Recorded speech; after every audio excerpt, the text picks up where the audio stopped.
வணக்கம். இந்த தொகுப்பில் நாம் நம் கோரிக்கைகளும் வேண்டுதலும் நிறைவேற்றக்கூடிய ஆலயத்தை பற்றி இந்த தொகுப்பில் நாம் பார்ப்போம்.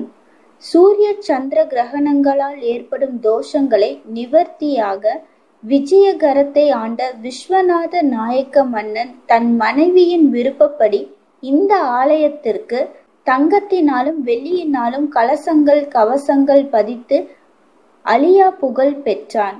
அப்போது கோயில் மதிர்ச்சுவற்றில் திவ்ய தேசங்களை குறிக்கும் வகையில் 108 விளக்கு மாடங்கள் அமைக்கப்பட்டுள்ளன. சோழர், பாண்டியர், சேரர் ஆட்சி காலத்தில் சிறப்புடன் விளங்கிய இந்த ஆலயம் இயற்கை சீற்றத்தால் சிதைவுற்றது. காலங்கள் பல கடந்த பிறகு ஆன்மீக பெரியவர்களால் 2012ஆம் ஆண்டு இந்த ஆலயம் புதுப்பிக்கப்பட்டது. கருவுரையில் மூலவர் வெங்கடேச பெருமாளும் ஸ்ரீதேவி பூமி தேவியும் சங்குடன் சக்கரத்தாரியாக நின்ற கோலத்தில் எழுந்தருளி உள்ளார்கள். அவரது பார்வை பூமியை நோக்கி இருப்பது மிகவும் சிறப்பு.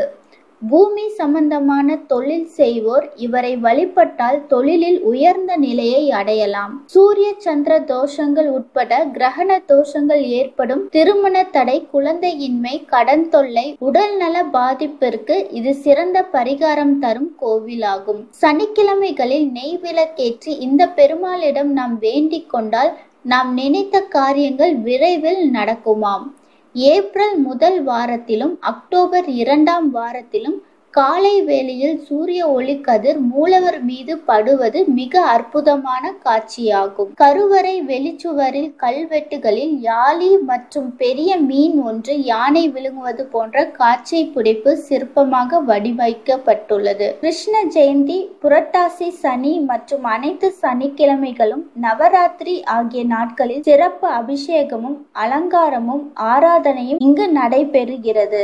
உங்கள் கோரிக்கை நிறைவேற கொங்கு திருப்பதி என்று அழைக்கப்படும் இந்த தலத்திற்கு நீங்கள் ஒரு முறை சென்று வரலாம். இந்த கோவில் எங்கு உள்ளது என்றால் கோவை மாவட்டத்தில் தொண்டாமுத்தூரில் நரசிபுரம் பிரார்த்தன சாலையில் பரமேஸ்வரன் பாளையத்தில் இக்கோவில் அமைந்துள்ளது.